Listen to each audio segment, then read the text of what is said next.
자, 오늘 우리가 읽은 본문의 말씀은 한 절밖에 되지 않습니다. 그 내용은 한눈에 봐도 알 수 있는 그런 내용이죠. 악에 대해서는 어린아이가 되고 또 지혜에 관해서는 장성한 사람, 즉 어른이 되라 라고 되어 있습니다. 영어 성경을 보면 간단하게 표현을 해서 어린아이라고 우리는 표현했지만 영어 성경을 보면 그냥 유아, 갓난아기 같은 표현, 갓난아기로 표현을 하고 있습니다. 또 장성한 사람이라고 하는 이 말은 그냥 어른이라고 표현이 되어 있습니다. 그래서 간단히 말하면 악에 대해서는 어린아이보다 더 미친 갓난아이 같고, 그리고 지혜에 관해서는 어른이 되라, 이렇게 성경은 말씀하고 있습니다. 이 말씀이 의미하는 것은 과연 무엇일까요? 악과 지혜, 그리고 어린아이와 어른이라고 하는 어떤 대조적인 극명한 것을 놓고 이야기하고 있습니다. 그리고 본문이 말하고자 하는 것은 과연 무엇을 의미하는 것일까요? 자, 오늘 먼저 우리는 본문의 문장 형식을 한번 보려고 합니다. 문장 형식을 보면 문장에는 여러 가지 문장들이 있죠. 그 중에 오늘 우리가 보고 있는 이 본문의 형식은 명령 형식으로 되어 있습니다. 뭐뭇이 되라, 뭐뭇을 되라 라고 하는 문장이 명령 형식으로 되어 있습니다. 명령형이라고 하는 것은 무엇인가를 내가 다른 사람에게 요구하는 것이죠. 어떻게 되라고 하는, 그리고 다시 말씀을 드리면 요구하는데 그 다음에 뭐가 들어가냐면 그 안에 원칙이라든가 어떤 내용들이 들어가게 되게 있습니다. 어떤 행동을 하는데 그 행동의 기준을 정하고 이렇게 해라 라고 말하는 것이죠. 명령이 들어간다고 하는 것은 바로 그런 원칙, 기준이 그 안에 제시되고 있는 것입니다. 예를 들어 아이들이 떠들고 있어요. 조용히 해 라고 말하면 거기에는 뭐가 들어가는 거죠? 조용하라고 하는 그런 기준이 들어가는 것이죠. 자, 우리 어른들이 자녀들에게 가장 많이 쓰는 말들이 하나 있죠. 뭐냐면 공부해. 이 말 굉장히 많이 쓰죠. 그렇다면 그 공부해라고 하는 것도 거기에는 기준이 있습니다. 공부하라라고 하는 공부에 관련된 내용이 있습니다.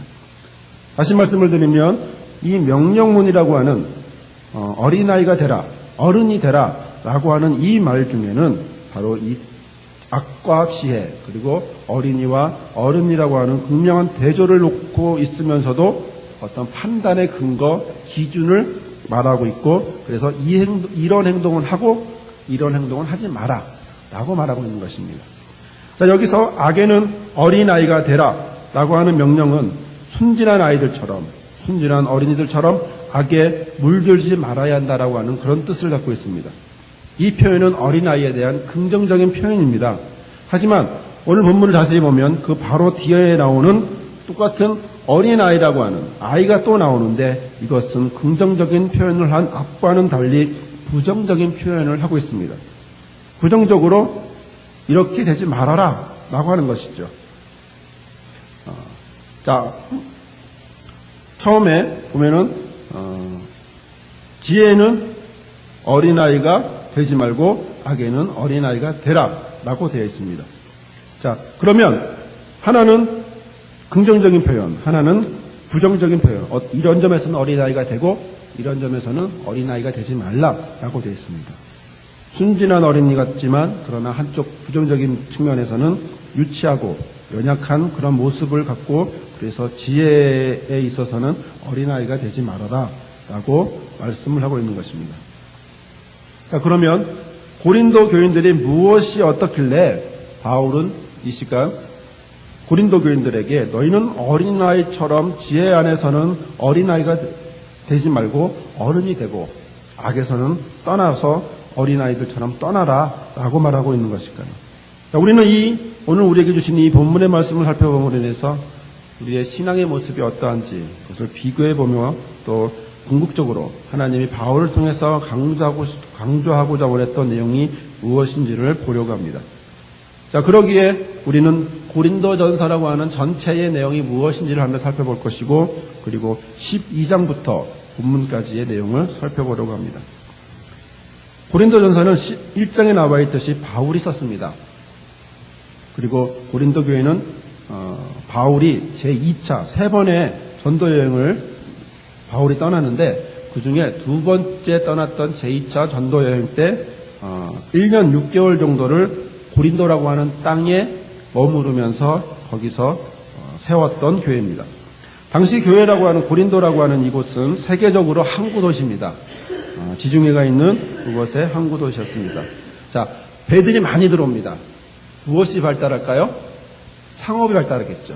돈이 많이 생기고 물건도 많이 생기겠죠. 그리고 바다와 육지 간에 연결되는 통로가 되겠죠. 그러면 문화도 많이 들어오겠죠. 그러니까 항구 도시라고 하면 가볍게 그냥 항구 도시가 아니고 그 안에는 많은 것들이, 또 우리나라가 지금은 비행기가 있어서 여러 가지 모양 금방금방 하지만 옛날에는 먼 거리는 다 배로 다녔기 때문에 그곳에서 항구 도시다, 세계적인 항구 도시다 라고 말하면 이미 거기에는 복합적인 것들이 다 배만 왔다 갔다 하는 것이 아니고 각종 사람도, 각종 문화도, 각종 물건들도 모두가 다 그곳을 통하게 되어 있는 것입니다. 자, 그러면 좋은 것만 올까요? 그렇지 않죠. 나쁜 것도 같이 들어옵니다. 자, 세상에 많은 사람들이 있습니다. 마찬가지로 신앙도 각색으로 있습니다. 그러다 보니까 합당하지 않은 것, 옳지 않은 그런 우상 숭배를 하고 있는 그런 모습들도 들어오게 되고 또 도덕적으로도 옳지 못한 그런 것들이 많이 들어오게 됩니다. 좋은 것이 들어오지만 또 반면에 이런 합당하지 못한 그런 부분들이 같이 오게 되어 있습니다. 같은 문화, 같은 땅에 있으면서도 이렇게 여러 가지가 생기게 되면 그러면 우리는 그 지역에 있는 사람들은 아무래도 그것에 영향을 받게 되어 있습니다. 좋지 않은 것들, 좋은 것들은 좋은 것이라 넘어가지만 그러나 좋지 않은 것, 자극적인 것, 이런 쾌락적인 것들은 금방금방 접하게 되고 그리고 그런 것들에 대해서 익숙해지는 그런 모습을 하게 됩니다.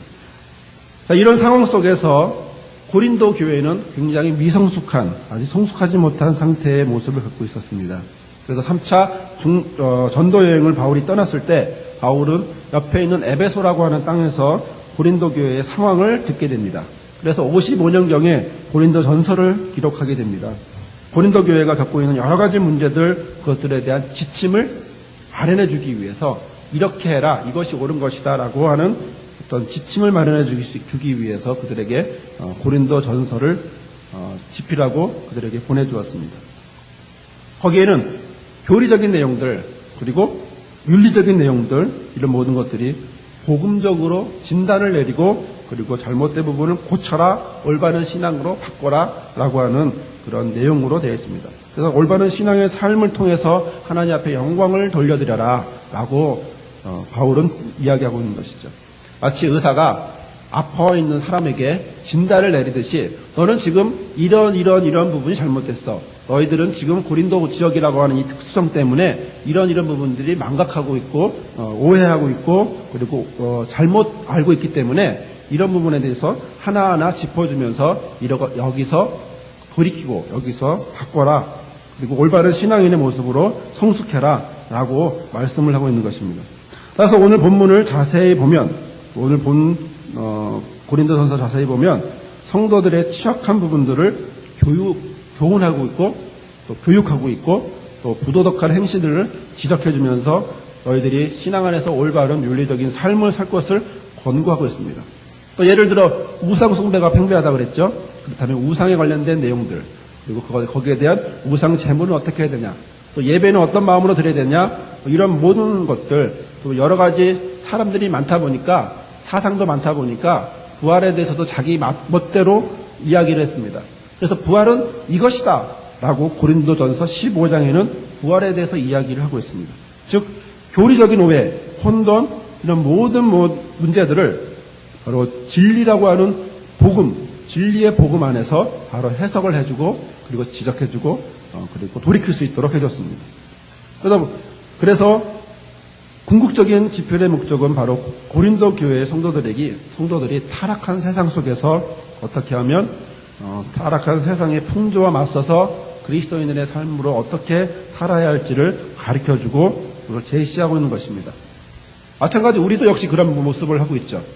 우리 경주라고 하는 것이 굉장히 오래된 천년의 고도지만 그러나 이 속에 기독교적인 것은 거의 찾아볼 수가 없습니다. 그 고린도라고 하는 그 땅이 우상으로 팽배했다면 여기도 우상으로 가득한 곳이죠. 목사보다도 스님이 더 많고, 그렇죠? 교회보다도 기도도량이라고 그러나요? 그것이 더 많은, 배나 더 많은 바로 이런 곳. 다른 곳에서는 정말 찾아보기 힘든, 우리나라 안에서 찾아보기 힘든 곳임에도 불구하고 경주는 그런 곳이죠. 그렇다면 우리 이 안에 살고 있는 우리도 고린도 교인들과 마찬가지로 똑같은 그런 역사적인 그리고 시대적인 상황들을 같이 갖고 있다라고 말씀을 드릴 수 있습니다. 그러므로 이 시간 우리에게 드려지는 고린도전서를 읽을 때마다 우리는 우리에게 주시는 하나님의 말씀이 바로 고린도 교회만 포함된 것이 아니고 바로 우리의 신앙도 같이 말씀하고 있는 것을 우리는 볼 수가 있습니다. 자, 이런 점에서 볼 때 오늘 본문을 말하기 위해서는 오늘 본문 짧은 한 절이었지만 그러나 이 본문 한 절을 말하기 위해서는 14장이라고 하는 전체를 보아야 하고 또 14장을 보기 위해서는 앞에 12장부터 이야기가 되어야 합니다. 왜냐하면 14장의 내용이 12장부터 연결되어 있고 그것의 연장선에 있기 때문에 12장부터 이야기를 할 수밖에 없습니다. 당시 고린도 교회에는 유행이 하나 있었습니다. 그 유행은 뭐였냐면 그것은 자신이 받은 은사를 가지고 그것이 최고다라고 생각하는 것이 있었어요. 그러니까 예수를 믿고 그리고 은사를 받게 되면 그 은사를 가지고 무엇을 삼았냐면 내가 훌륭하다, 내가 잘났다라고 하는 그런 표현의 표징으로 삼았습니다. 예를 들어 방언의 은사를 받았다. 그러면 넌 못하지, 내가 너보다 나아 라고 하는 생각을 갖고 있었어요. 병고침의 은사를 갖고 있다고 칩시다. 그러면 나는 너보다 훌륭해, 너보다 믿음이 나아, 여러 가지 이런 모양으로 어떤 상대를 내리고 자기는 높이는 이러한 모습이 유행이 바로 고린도 교회의 유행입니다. 그런데 외적으로는 방언, 통역하는 것, 통변하는 은사, 병고침의 은사 등 여러 가지 모양들이 있었는데 그것을 무엇으로 사용했냐면 절대적인 기준이 없고 가르침이 없었기 때문에 그것을 나의 기준으로 나를 높이는데 하나님을 높이는 것이 아니라 나를 높이는데 그 은사들을 사용했다라고 하는 사실입니다. 또 교회에는 다양한 직임들이 있었습니다. 직무라 그러죠. 직임들이 있었습니다. 자, 그런데 이 직무도 내가 너보다 나아 라고 하는 그런 생각이 우월감으로 있었습니다. 내가 너보다 좀 더 많이 알아. 그래서 내가 너한테 이렇게 말할 수 있는 거야. 예를 들어 지금의 입장에서 본다면 장로님이 성도들에게 뭐라고 할 수 있다든가 아니면 권사님들이 집사님들에게 뭐라고 한다든가 아니면 집사님들이 새로운 성도들에게 뭐라고 한다든가 아니면 회장이 그 회원들에게 복음적이지 않음에도 불구하고 말할 수 있다고 한다든가 이런 부분들이 바로 우월감, 그래서 상대를 열등감을 갖게 하는 그런 은사뿐만이 아니라 직무까지도 직임까지도 그런 모습을 하고 있었습니다. 바로 이것은 바로 교회를 섬겨야 한다고 하는, 그리스도를 섬겨야 한다고 하는 사실을 망각하고 있었습니다. 왜 그랬을까요? 그것은 은사가 그리고 직임이라고 하는 것이 바로 예수 그리스도, 교회의 머리이신 그리스도가 준 것이었음에도 불구하고 그것을 잊어버리고 나는 그리스도의 종이다라고 하는 사실도 있고 그리스도가 나의 주인이라고 하는 그 사실도 잊었기 때문에 그렇습니다.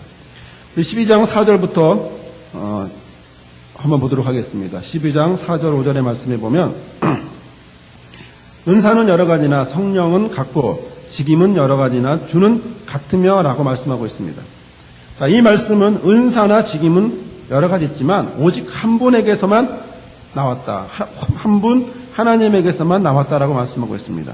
그리고 7절을 보겠습니다. 각 사람에게 성령의 나타남을 주심은 유익하게 하려 하심이라 라고 되어 있습니다.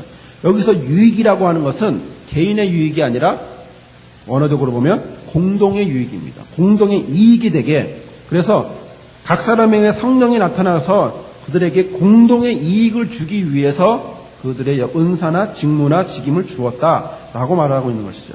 11절의 말씀을 보면 이 모든 것은 같은 한 성령이 행하사 무엇으로요? 그 뜻대로 각 사람에게 나누어 주었다라고 되어 있습니다. 이 말은 다양한 은사가 있었어요. 여러 가지 은사가 있습니다. 하지만 자신의 능력으로 자기가 훌륭해서 잘나서가 아니고 바로 하나님이 당신이 원하는 대로, 당신이 뜻하시는 대로 그 사람들에게 그 은사를 주었다라고 하는 것입니다. 그 사람에게 방언이 필요하면 방언의 은사를 주는 것이고, 그 사람에게 하나님의 병고침의 은사가 필요했다면 병고침의 은사를 주었다라고 하는 것입니다. 자, 그런데 사람들은 그 자체를 모르고 하나님 주신 걸 잊어버리고 어떻게 하나요? 그 다음엔 내가 잘났어, 내가 훌륭해서, 내가 이만큼 하나님 앞에 바치니까, 내가 하나님 앞에 이렇게 헌신하니까 라고 하는 내가가 들어가기 시작했던 것입니다. 자, 이렇게 말하면서 우리는 12절부터는 몸은, 바울은 이렇게 본문을 이야기하면서 12절부터 몸은 하나인데 많은 지체가 필요하다라고 말하고 있습니다. 자, 그런데 만약에 발이 말하기를 나는 손이 아니니까 몸에 속한 것이 아니다 라고 말하거나, 귀가 말하기를 나는 눈이 아니야 그래서 몸에서 떨어질 거야 라고 말한다면 어떻게 되겠냐고 하는 것이죠. 모두가 다 눈이 될 수 없고 모두가 다 손이 될 수 없습니다. 누군가가 들어야 하고 누군가가 냄새를 맡아야 한다라고 되어 있습니다. 다시 말해서 같이 있어야 몸이 되고, 또 누구는 귀하고 누구는 그렇지 않다라고 말해서는 안 된다라고 하는 것입니다. 교회에서도 여러 가지 부분의 사람들이 있죠.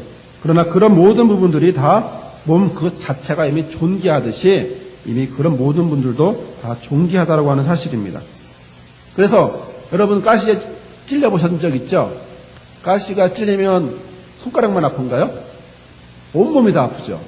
머리끝부터 발끝까지 괴로워서 마찬가지입니다. 지체 하나가 가시를 받으면 바로 온몸이 아픈 겁니다. 몸이 뭐예요? 성경에서 말하는 몸은, 본문에 나오는 바로 교회죠. 교회가 아픈 겁니다. 각자 여러분 성도들 한 사람 한 사람이 아프면 바로 교회가 아픈 것입니다. 반대로 여러분이 영광스러운 성도가 되고 창조적인 사역자가 돼서 그런 위대한 역사를 이루시면 여러분에게만 그것이 끝나나요? 그렇지 않죠. 반대로 이 교회 전체가 바로 하나님 앞에 영광을 돌릴 수 있게 되는 것입니다. 우리 27절에 나와 있는 말씀처럼 바로 여러분이 그리스도의 몸이 되기 때문에 그렇습니다. 자, 예를 들어 제가 어떤 힘들어하는 노인을 봤어요. 그리고 그 노인을 부축에 주어서 도움을 주었다고 한번 해봅시다. 그렇다면 누가 칭찬을 받아야 되나요?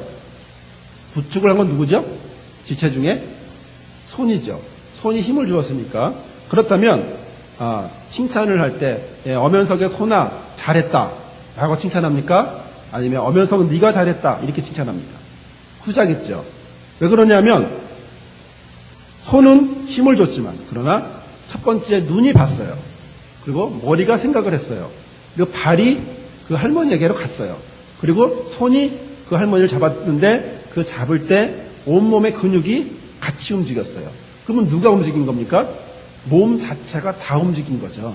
그렇기 때문에 한 사람이, 한 지체가 상처를 입거나 아니면 한 지체가 자기 혼자 잘났다고 해서 그것이 몸 전체를 나타내는 것이 아니라 각 지체마다, 각 위치마다 자기 역할, 자기 위치가 있기 때문에 그것을 정확히 제대로 수행을 하다 보면 바로 그 몸 전체가 다 칭찬을 받게 되고 또 영광을 돌리게 되게 된 것입니다. 자, 그렇기 때문에 오늘 8절 이하의 말씀을 보면 여러 가지 은사를 바울은 이야기하고 있습니다. 지혜의 은사, 지식의 은사, 믿음의 은사, 병고침의 은사, 능력 행함 은사, 또 예언, 영분별, 각종 방언과 통변, 여러 가지 은사에 대해서 이야기하고 있습니다. 내적인 은사도 있고 외적인 은사도 이야기하고 있습니다. 자, 그런데 28절에 보면 그 은사들을 직무에, 직임에 따라서 이야기를 하고 있습니다. 누구는 사도로, 누구는 선지자로, 누구는 교사로, 그리고 능력과 병고치는 은사로 또 뭐가 있습니까? 서로 돕는 것과 다스리고 각종 방언 말하는 이런 여러 가지 은사와 활동들에 대해서 이야기하고 있습니다. 이렇게 수많은 은사들은, 그러나 우리가 정확하게 보아야 될 것은 뭐냐면 모두가 각자 위치가 있다는 것이죠. 손이 하는 역할을 발이 대신할 수 없습니다. 눈이 하는 역할을 귀가 대신할 수 없죠. 마찬가지로 사도로 부르심을 받은 자는 사도로, 교사로 부르심을 받은 사람은 교사로, 그리고 서로 돕는 일에 은사를 받은 사람은 돕는 일에, 그리고 다스리는 사람 보면 다스림으로. 결혼식장을 한번 간 적이 있는데요. 결혼식장 가니까 아주 재밌는 사람이 하나 있었어요. 뭐냐면 우리 선배랑 대학 때 선배랑 결혼식을 갔는데 그 결혼식을 가니까 사람들이 굉장히 분주하게 막 움직이잖아요. 자, 분주하게 움직이는데 그 선배가 그러는 거예요. 우리 선배 하나가 저기 저 사람을 봐봐 이렇게 얘기하대요. 그래서 왜 하고 봤더니 저 사람은 시키기만 해. 그러더라고요. 그것도 저 사람을 봐봐. 저 사람은 말없이 움직여. 그러니까 같은 결혼식에 같은 행사를 치르고 있지만 누구는 이렇게 하라고 얘기하고 있고 누구는 그거에 따라 움직이는 사람이 있고 또 어떤 사람은 전혀 안 움직이는 사람도 있고 같은 시기지만 결혼식이지만 그렇게 각자 움직였다고 합니다. 물론 이런 모습을 볼 때 각자 역할이 있는 것처럼 이 예화는 별로 적절하지 않은 예화 같지만 그러나 그 역할이 있는 것을 얘기하고 말씀을 드리는 것이고 각자의 은사대로 각자의 자리대로 그리고 위치대로 지체의 모양대로 그것들이 합력해서 하나씩 쌓이면 바로 그것이 몸이 된다라고 하는 사실을 말씀하고 있는 것입니다. 그래서 11절 말씀대로 보면 그 뜻대로 각 사람에게 하나님은 나누어 주셨다 라고 말씀하고 있는 것이죠. 이런 모든 것들을 하나님이 그 뜻대로 어떤 사람은 사도로 선지자로 교사로 각각 은사받은 자들로 하나님이 뜻대로 그것을 나눠주셨다라고 말씀하고 있습니다. 자, 그런데요 12장 끝절을 한번 보도록 하겠습니다. 12장 끝절을 보면 너희는 다 같이 읽을까요? 시작. 너희는 더욱 큰 은사를 사모하라. 내가 또한 제일 좋은 길을 너희에게 보이리라.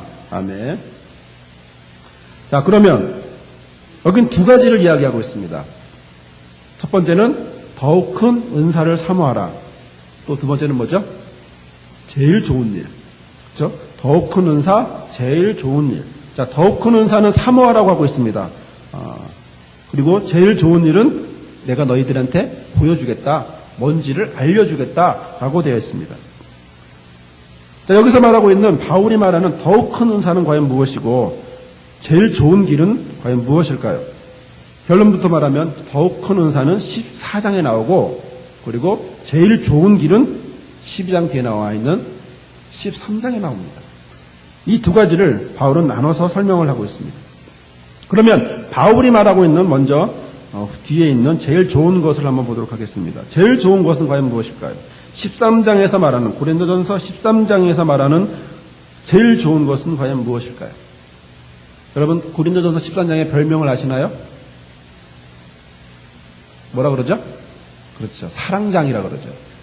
고린도전서 13장의 주 내용은 핵심은 사랑이 가장 핵심이기 때문에 사랑장이라고 하는 별명을 갖고 있습니다. 아무리 뛰어난 은사를 1절부터 계속 보시면 아무리 뛰어난 은사가 있어도 멋있는 은사를 받아도 사랑 없으면 아무 소용이 없다. 그 내용입니다. 아무런 유익도 없다라고 하죠. 천사의 말을 해도 또 산을 옮길 만한 믿음이 있어도 모든 것을 구제하고 또 몸을 불사르도록 사람이 사랑을 한다 하더라도 아무 유익이 없다. 무엇이 없으면 사랑이 없으면. 자, 그러면서 바울은 사랑에 대해서 이렇게 얘기합니다. 다른 모든 것들은 일시적이고 한시적이다. 하지만 사랑은 영원하다. 자, 8절 말씀을 보겠습니다. 사랑은 언제까지든지 떨어지지 아니하나 라고 되어 있습니다. 이 얘기는 없어지지 않는다. 사랑은 언제나 있는다. 떨어진다에서 보면 떨어지는 것, 언제나 있는다라고 하는 것입니다. 자, 다른 은사들은 부분적으로 알고 부분적으로 예언하고 부분적으로 하지만 그러나 온전한 것이 올 때 바로 이 부분적인 것들은 다 없어지고 완전한 것만 남게 되는데 그 완전한 것이 뭐라고요? 사랑이라고 하는 것입니다. 그래서 사랑은 지금부터 계속 있게 되는 것입니다. 고린도전서 13장 13절 우리가 많이 알고 있는 그리고 암송하고 있는 그런즉 믿음, 소망, 사랑 이 세 가지는 항상 있을 것이지만 그 중에 무엇?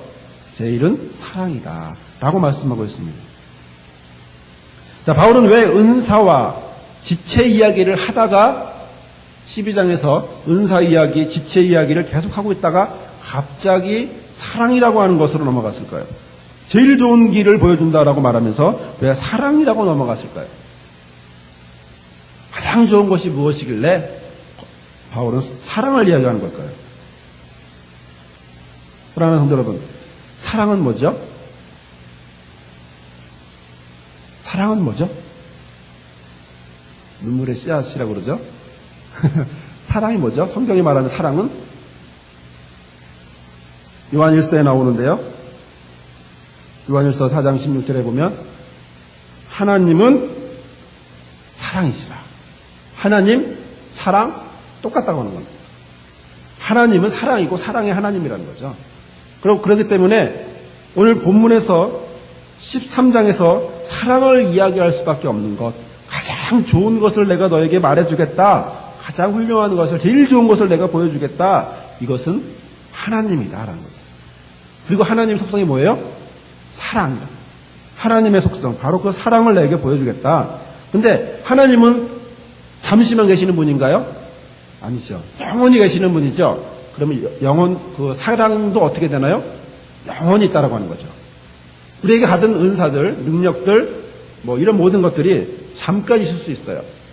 어떤 예언자는 30분 예언한 예언자가 있어요. 어떤 예언자는 40년을 예언한 예언자가 있어요. 다 틀려요. 잠깐 있는 사람도 있고 오래 있는 사람도 있지만 영원히 있지는 않아요. 그렇지만 사랑은 영원히 있어요. 왜? 하나님의 속성이기 때문에 그렇습니다. 하나님이 그것을 갖고 있기 때문에 그렇습니다. 그래서 주석가 벵겔이라고 하는 사람은 이렇게 말합니다. 사람만이 그리스도로 하여금 하나님을 닮게 한다. 사람만이 그리스도로 하여금 하나님을 닮게 한다. 자식은 누구를 닮나요? 부모를 닮아요. 마찬가지로 우리는 하나님의 자녀이기 때문에 하나님의 속성이 무엇? 사랑을 우리는 받을 수밖에 없고 그것을 받게 된다고 하는 것입니다. 우리는 먹어야 할 것이 있습니다. 우리는 매일매일 먹어야 될 것이 있어요. 그것은 사랑입니다. 우리 매일매일 받아야 할 것이 있어요. 그것은 사랑입니다. 사랑만이 우리의 원천이고 에너지입니다. 우리가 심장을 향해서 매일매일 뛰어라 한다고 심장이 뜁니까? 그렇지 않죠. 작은 힘이 들어가고 그 힘이 심장을 나로 하여금 생명을 다하는 그날까지 뛰게 합니다. 누가 이 힘을 주었을까요? 바로 이 하나님이 나를 사랑하기 때문에 바로 살아있는 동안 하나님의 일을 하라고 계속 심장을 뛰게 하는 것이죠. 하나님이 나를 사랑하기 때문에, 저와 여러분을 사랑하기 때문에 계속해서 주고 있는 것입니다. 오직 하나님이 우리를 사랑하기 때문에 그렇습니다. 그러므로 은사라고 하는 것은 하나님의 선물입니다. 그래서 한시적이죠. 그래서 일시적일 수 있습니다. 그래서 부분적일 수 있어요. 하지만 사랑은 영원한 것이라고 성경은 말씀하고 있습니다. 그런데 문제는 고린도 교회의 문제는 바로 이 부분적인 걸 가지고 완전하다고 착각했다고 하는 사실입니다.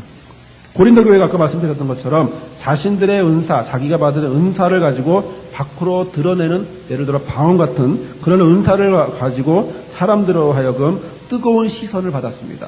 와, 신기하다. 어떻게 저런 일이 있을 수 있지? 어떻게 저런 귀한 신기한 일이 있을 수 있지? 라고 생각하게 되었고, 그래서 사람들로 하여금 우월감을 받을 수 있도록 그런 착각을 하게 만들었습니다. 혹시 여러분 중에는 그런 마음을 갖고 있는 적이 없습니까? 하나님이 하신 것인데, 그러나 하나님이 주신 것인데 마치 내가 한 것처럼, 내가 했던 것처럼 그렇게 착각하고 있는 것은 적은 없습니까? 만약 있다면 속히 그것을 내려놓아야 합니다. 왜? 주신 자도 하나님이시고 거두시는 분도 하나님이시기 때문에 그렇습니다. 그러면 제일 좋은 길은 사랑이라고 합니다. 자, 오늘 바울이 분명하게 말하고 있는 제일 좋은 길, 사랑을 이야기했습니다. 그러면 아까 12장 끝절에 나왔던 더욱 큰 은사는 뭘까요? 더욱 큰 은사는 무엇일까요? 그것을 우리는 보기 위해서 14장을 우리는 보아야 합니다. 14장의 말씀을 보도록 하겠습니다. 1절을 보시면 사랑을 따라 함께 읽겠습니다. 시작. 사랑을 따라 구하라. 신령한 것을 사모하되 특별히 예언을 하려고 하라. 아멘. 사랑을 따라 구하라. 사랑을 추구하십시오. 라고 되어 있습니다. 자, 여기서 보면 바울은 더욱 큰 은사를 무엇이라고 말하고 있습니까? 예언의 은사를 갖고 얘기하고 있습니다. 방언보다 더 큰 은사는 예언의 은사다. 그렇기 때문에 예언의 은사를 하려고 해라. 특별히 예언의 은사를 받아라. 라고 하고 있습니다. 자, 먼저 사랑을 따라 구하라 할 때 따라 구하라 라고 하는 이 말을 보겠습니다. 몰아가다 라고 하는 뜻을 갖고 있는 추적하다, 몰아가다라고 하는 뜻을 갖고 있는 디오코라고 하는 말에서 나왔습니다. 사냥꾼이 짐승을 추적하고 몰아가듯이 계속해서 따라가는 것을 말하고 있는 것입니다. 이것은 사랑을 계속 추구하면서 사랑을 계속 향해서 계속 가야 한다라고 하는 것입니다. 한번 받고 끝나는 것이 아니라 우리가 밥을 먹듯이 하나님의 사랑도 매일매일 순간순간 쫓아가야 한다는 것이죠. 경주를 합니다. 달리기를 하면 짧은 거리 100m든 아니면 마라톤을 하던 이 길을 달릴 때 무엇을 향해 달려갑니까? 결승점을 향해서 달려가죠. 이 결승점이라고 하는 이 부분, 이것은 바로 사랑이 있는 것이고 그 사랑을 받기 위해서 계속해서 달려가고 있는 것입니다. 자, 그런데 당시 고린도 교인들은 전혀 반대로 외형적인 것, 방언과 같은 방언이나 이런 쪽에 외형적인 것만 추구하고 있었습니다. 그래서 너희들 거기서 돌아와서 이제 하나님의 본질인, 하나님의 속성인 그 영원한 사랑을 먼저 추구하고 그 안에서 그런 것들을 계속 따라가라 라고 말하고 있습니다. 하나님의 본질은 바로 사랑이기 때문에 그렇습니다. 자, 뒤에 나와 있는 1절 뒤에 있는 특별히 예언을 하려고 해라 라고 하는 이 부분에서 보면 더욱 큰 은사를 사모하고 그리고 더욱 큰 은사를 사모하고 그 은사로 그리스도의 몸된 교회를 위해서 봉사하고 덕을 세워야 함을 강조하고 있습니다. 자, 우리에게 은사라고 하면 무엇일까요?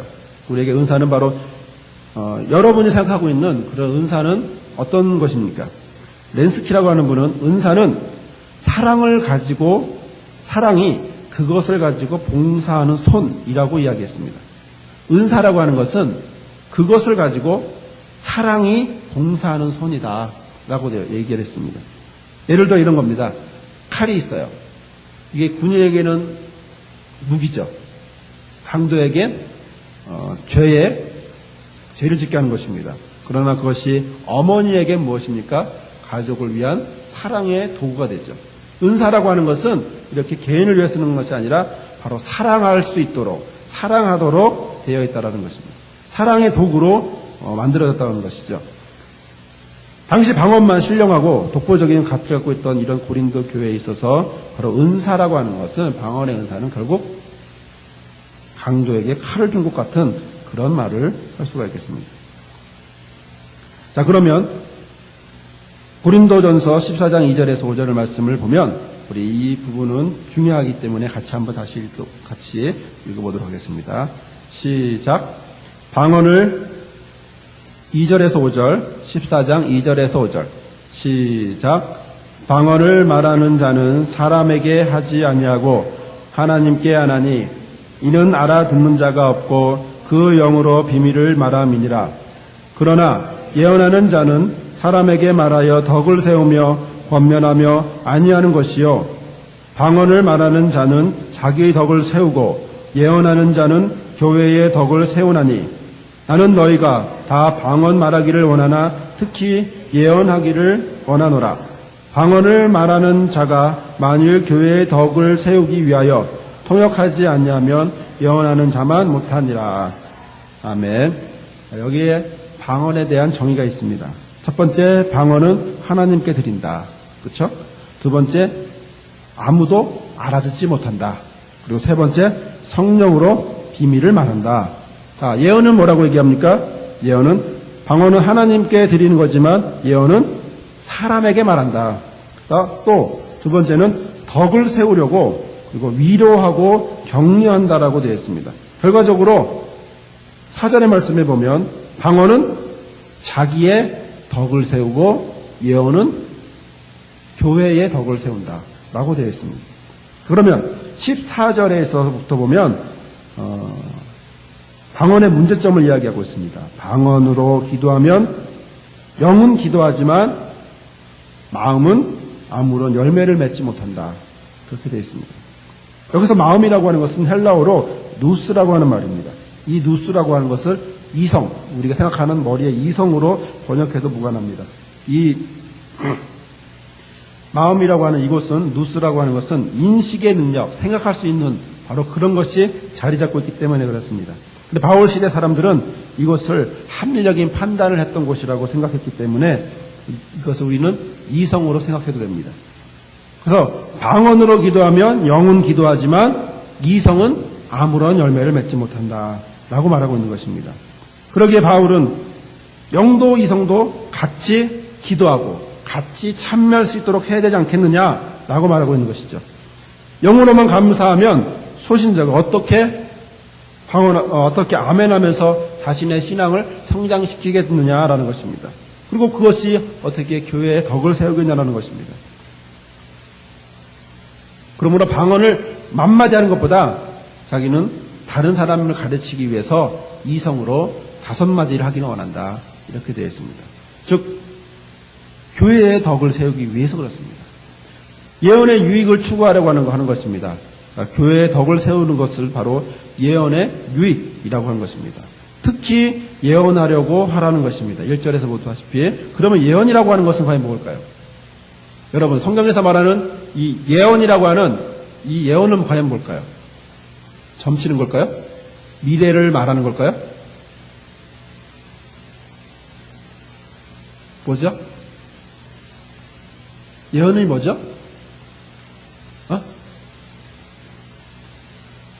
크게 말씀해 보시죠. 미래를 말하는 것. 또 다른 분들은 예언이 뭐죠? 성경에서 말하는 예언. 우리가 알고 있는 예언 말고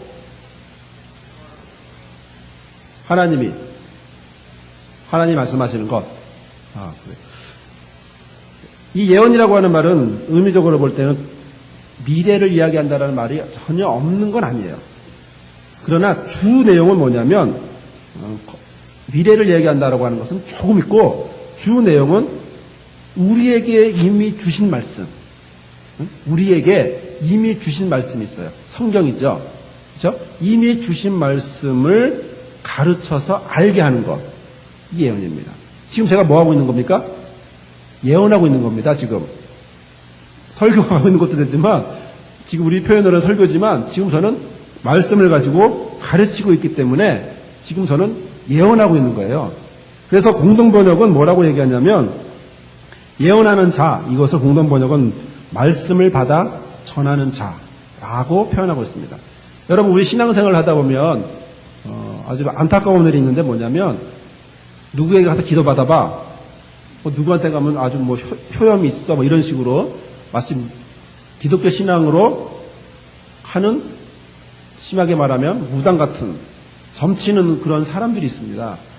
그 사람들을 부정하거나 그 사람들을 하자는 얘기 아니라 중요한 것은 우리의 신앙을 하나님의 예언이라고 하는 이 말을 잘못 이해를 하고 그들에게 가서 예언받는다라고 하는 거죠.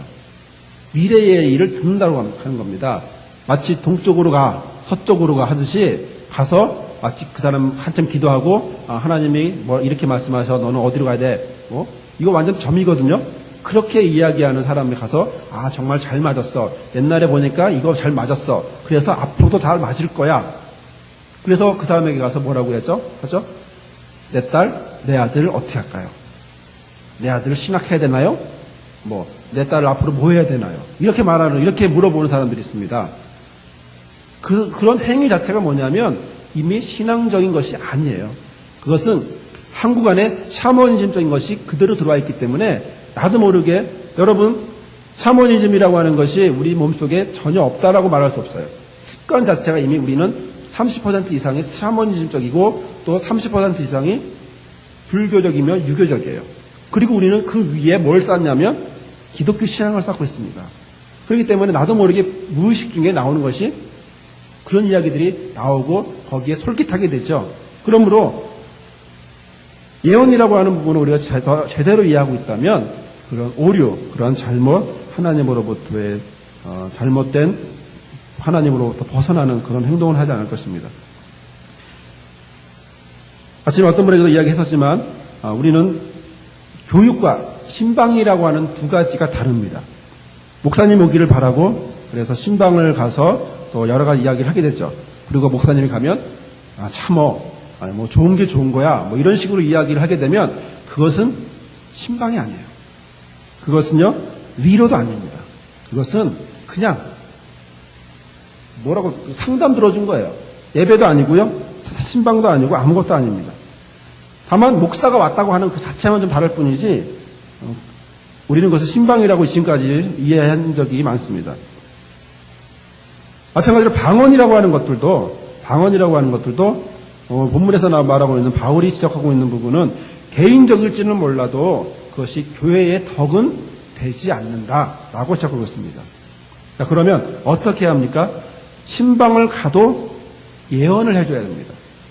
앞으로 너 어떻게 될 거야? 이런 예언이 아니고 하나님의 말씀을 가지고 이 말씀이 이렇기 때문에 너는 이렇게 해야 돼 라고 하는 이런 분명한 잣대를 가지고 이야기를 해줘야 한다는 것이죠.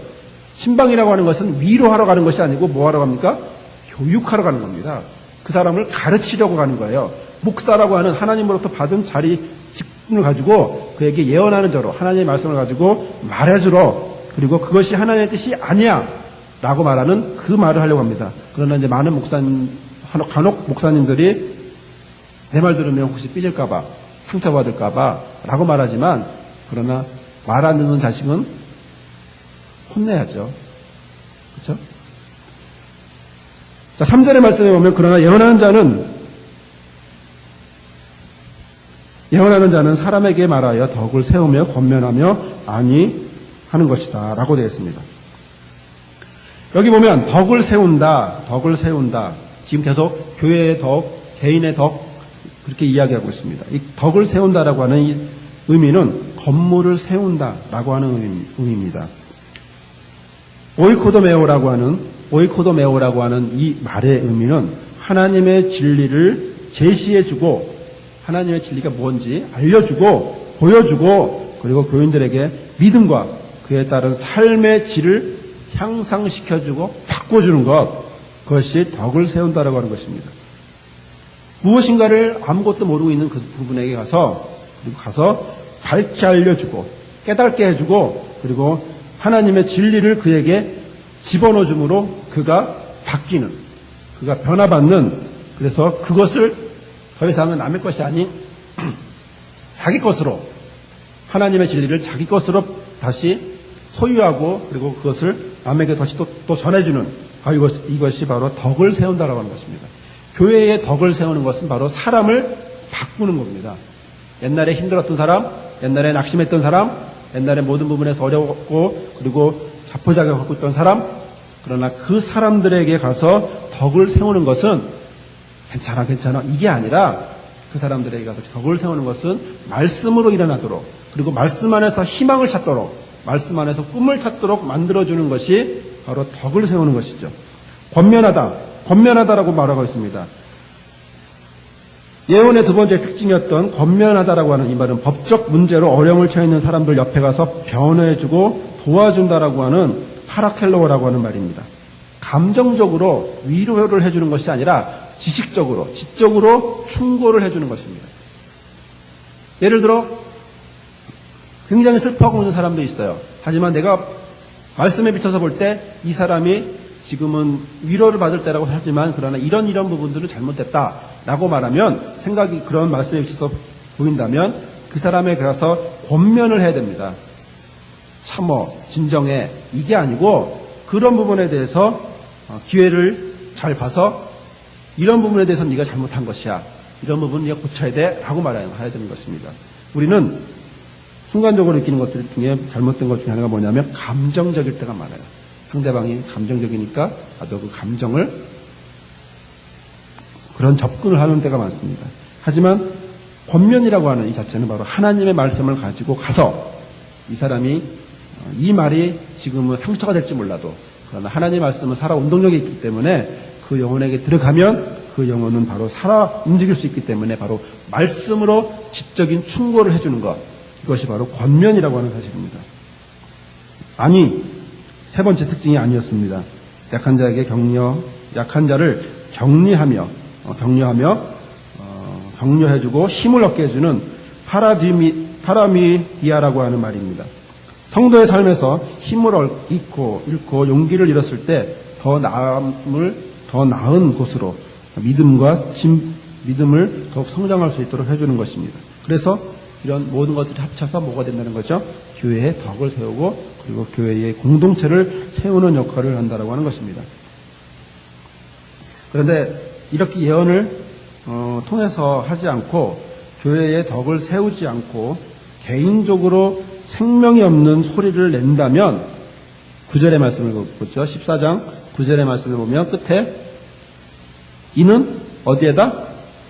허공에다 말하는 것이다. 이런 모든 것들이 예언을 통해서 말하지 않고 교회의 덕을 세우지 않고 개인적으로 생명 없는 소리를 계속 하다 보면 결국 허공에다 말하는 것이다. 여러분들 야구를 보면 공이 투수가 공을 던집니다. 그리고 타자가 공을 치죠. 그러면 칠 때 그것이 온 힘을 다해서 치는데 그것이 딱 맞으면 기분 좋게 던지고 뛰지만 그러나 만약에 그냥 코스에게로 딱 들어가 버리고 자기는 헛스윙을 하게 될 때 그때 기분 아시나요? 몸이 가다 만 것도 아니고 완전히 그 방망이가 야구 방망이가 온몸을 돌리죠. 그 온몸에 돌아서 그 몸을 떨어지게 하는 그 몸이 힘이 쭉 빠지는 그런 모습을 하게 됩니다. 다시 말씀을 드리면 우리의 신앙의 중심이 개인의 덕을 세우려고 개인의 이익을 위해서 세우는 것이라면 결국은 야구 선수들처럼 헛스윙을 하게 되는 것입니다. 그러나 정확하게 하나님의 나라, 하나님의 교회, 바로 교회의 덕을 세우기 위해서 우리의 신앙의 중심이 세워져 있다면 바로 그것은 안타 내지는 홈런을 칠 수 있는 그런 스윙이 된다고 하는 것입니다. 허공을 치는 것이 아니라 바로 목표를 정확하게 맞췄기 때문에 그렇습니다. 자, 그러므로 방언이라고 하는 것은 불신자를 위한 표적이기도 합니다. 22절에 보면 말씀을 하고 있습니다. 방언은 불신자를 위한 표적입니다.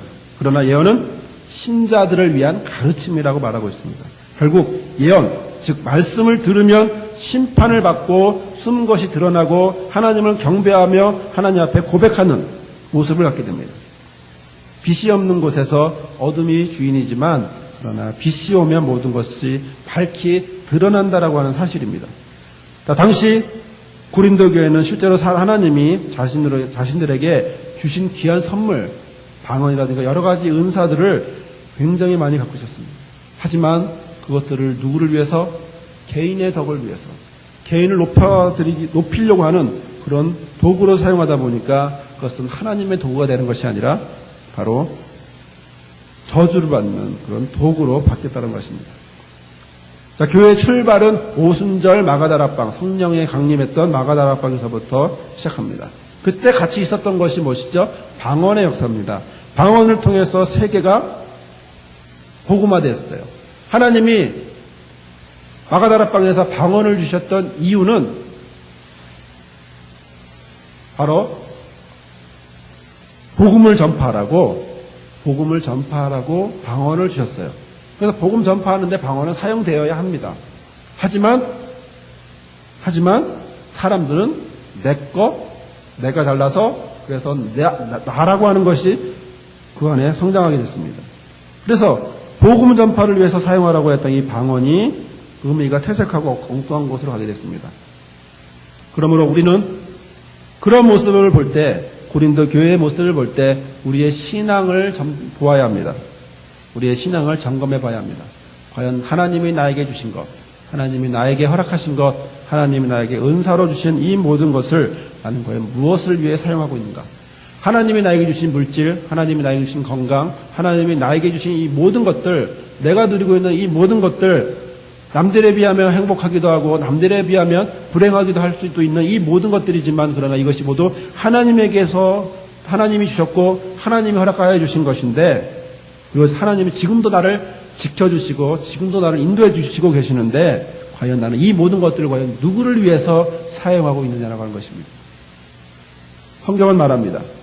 성경은 바로 지혜 있는 장성한 어른이 되라고 장성한 사람이 되라고 말하고 합니다. 자, 지혜는 과연 무엇입니까? 바로 교회의 덕을 세울 수 있도록 하라고 하는 것입니다. 교회는 뭐죠? 서랍을 깹니까? 아니요. 교회는 바로 그리스도입니다.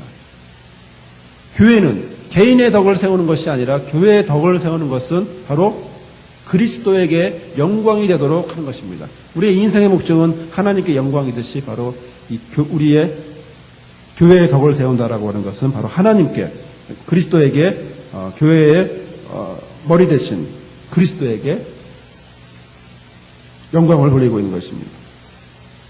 그럼 우리는 우리가 갖고 있는 이 은혜들, 우리가 받은 이 은혜들, 이러한 모든 것들을 이제부터는 하나님께로, 그리고 하나님을 위해서, 그리고 하나님 안에서 사용하는 저와 여러분이 되기를 바랍니다.